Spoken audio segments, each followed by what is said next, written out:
अस्सलामु अलैकुम वरहमतुल्लाहि वबरकातुहू। जी हाँ दोस्तों, उम्मीद है कि आप तमामी हजरात खैर आफियत से होंगे, तमामी लोग अच्छे होंगे। बिहार वृद्धा विधवा विकलांग पेंशन को लेकर बड़ी अपडेट निकल कर आ रही है, एक बड़ी जानकारी निकल कर आ रही है। 1100 रुपये पेंशन बंद होगा। क्यों बंद होगा? अगर आपने इस वीडियो को पूरा नहीं देखा तो आपको जानकारी समझ में नहीं आएगी। क्या 1100 रुपये पेंशन बंद होगा? क्योंकि सरकार की तरफ से अलग अलग नियम को लागू किया जाता है।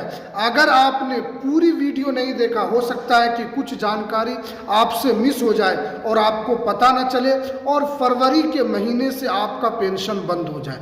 अगर आपका पेंशन बंद हो गया तो फिर दोबारा पेंशन चालू कराने में आपको काफ़ी परेशानी होगी।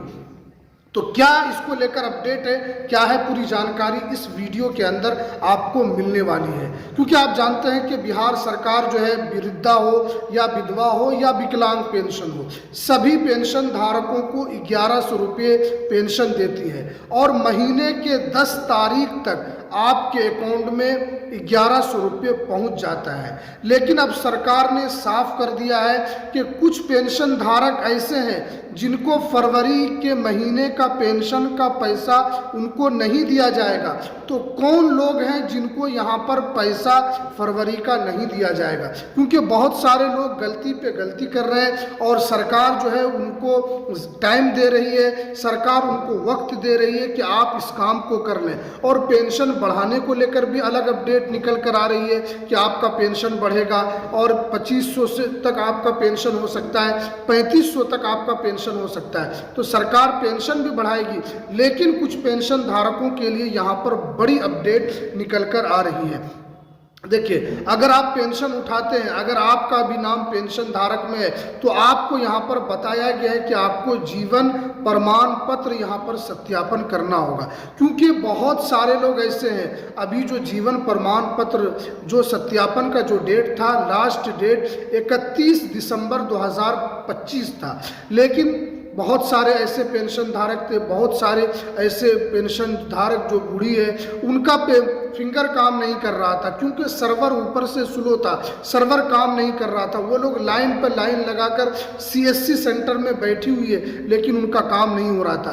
तो इसी बीच में सर्वर स्लो होने की वजह से सरकार ने 31 जनवरी 2026 तक जीवन प्रमाण पत्र यहाँ पर जमा करने का लास्ट डेट घोषित कर दिया है। अगर आप नहीं जमा करेंगे तो फरवरी महीने का पेंशन आपको नहीं मिलेगा।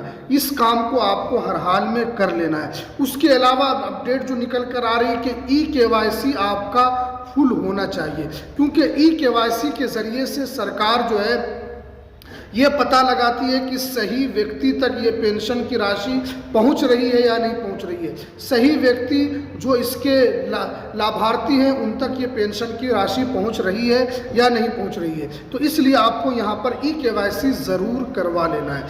उसके अलावा जो यहाँ पर बताया जा रहा है कि आपका डीबीटी भी हमेशा एक्टिव रहना चाहिए, क्योंकि सरकार कोई भी पैसा देती है, चाहे वो वृद्धा पेंशन हो, चाहे वो विकलांग पेंशन हो, चाहे वो विधवा पेंशन हो, सरकार हर योजना का पैसा आपके डीबीटी के माध्यम से ट्रांसफर करती है, यानी डायरेक्ट बेनिफिट ट्रांसफर के जरिए से। अगर आपका डीबीटी एक्टिव नहीं रहेगा, अगर आपका डीबीटी काम नहीं करेगा तो आपके अकाउंट में पैसा कैसे पहुंचेगा?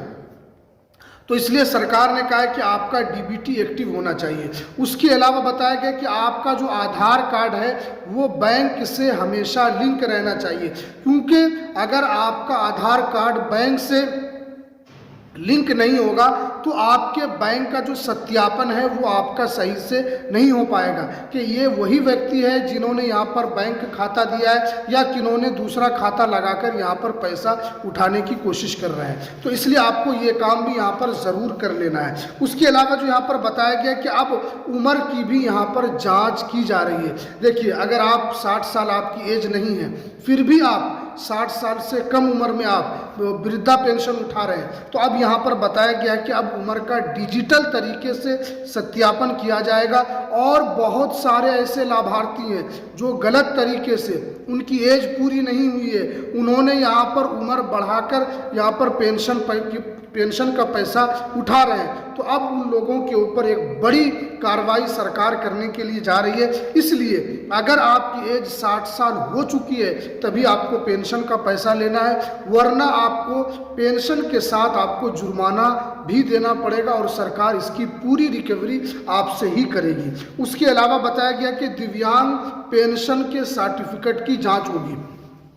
देखिए बहुत सारे दिव्यांग हैं जो सर्टिफिकेट तो उन्होंने लगा दिया है कि वो दिव्यांग 30% 40% है, लेकिन अगर सही में देखा जाए तो वो 10% दिव्यांग है, 5% दिव्यांग है, लेकिन फिर भी वो दिव्यांग सर्टिफिकेट लगाकर वो पैसे को उठा रहे हैं। तो इसलिए अब सरकार ने साफ कहा है कि उनके भी सर्टिफिकेट की जांच होगी, उनकी भी जांच होगी, उनको फिजिकल तरीके से उनको उपस्थित होना होगा ताकि देखा जाएगा कि हाँ ये सही में दिव्यांग है या नहीं है। तो इसलिए अगर आपके अंदर दिव्यांगता कम है, 5% 10% है, तो आपको यहाँ पर पेंशन का पैसा नहीं लेना है। अगर वाकई में आप दिव्यांग हैं तो फिर आपको डरने की कोई भी ज़रूरत नहीं है। उसके बाद जो यहाँ बताया जा रहा है कि विधवा के पूर्ण शादी करने पर पेंशन बंद करना होगा। देखिए कोई विधवा है, उन्होंने एक दूसरी शादी कर ली, तो अब वो विधवा नहीं रही। जब वो विधवा के पेंशन के लिए उन्होंने अप्लाई किया था, जब वो विधवा थी, उनका कोई सहारा नहीं था। अब अगर उनकी दूसरी शादी हो गई है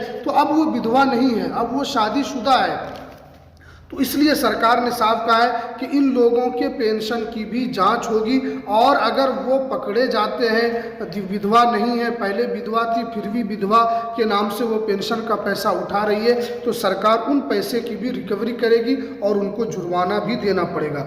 उसके अलावा जो बताया जा रहा है कि बहुत सारे राज्यों में पेंशन की राशि बढ़ी है और सुप्रीम कोर्ट की तरफ से भी दबाव बनाया जा रहा है कि सभी राज्य जो है वो वृद्धा हो या विधवा हो या विकलांग पेंशन धारक हो, उनको ज़्यादा से ज़्यादा पैसा मिले। जैसे अगर हम दिल्ली की बात करें तो वहाँ पर अच्छा खासा पेंशन का पैसा मिलता है, 2500 से 3000 रुपये उनको यहाँ पर पेंशन दिया जाता है। हरियाणा सरकार भी उनको अच्छा खासा पेंशन देती है, लेकिन अभी बिहार की जो सरकार है आपको सिर्फ और सिर्फ 1100 रुपये पेंशन दे रही है। तो बहुत सारे लोग ऐसे हैं मांग कर रहे हैं कि हमारे पेंशन को बढ़ाया जाए, और सरकार इसके ऊपर विचार कर रही है कि कम से कम आपका 2500 से 3000 रुपये आपके पेंशन की राशि को किया जाएगा।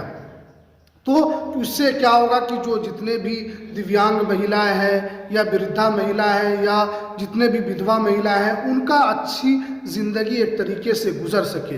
तो ये वृद्धा विधवा पेंशन को लेकर यहाँ पर कुछ जानकारी निकल कर आ रही थी। अगर आपने ये सब काम नहीं किया तो आपका जो पैसा है वो फरवरी के महीने से बंद हो जाएगा और आपको पैसा बिल्कुल भी नहीं मिलेगा। तो इसलिए आपको जीवन प्रमाण पत्र ज़रूर अपडेट कर लेना है, KYC को ज़रूर कर लेना है, और DBT को हमेशा आपको एक्टिव रखना है ताकि आपका किसी भी महीने का पैसा ना फंसे और हर महीने का पैसा आपके बैंक खाते में ज़रूर आ जाए। तो चलिए ये कुछ जानकारी जो निकल कर आ रही थी, तो हमें दीजिए इजाज़त, फिर मिलते हैं किसी नेक्स्ट वीडियो में नई अपडेट के साथ।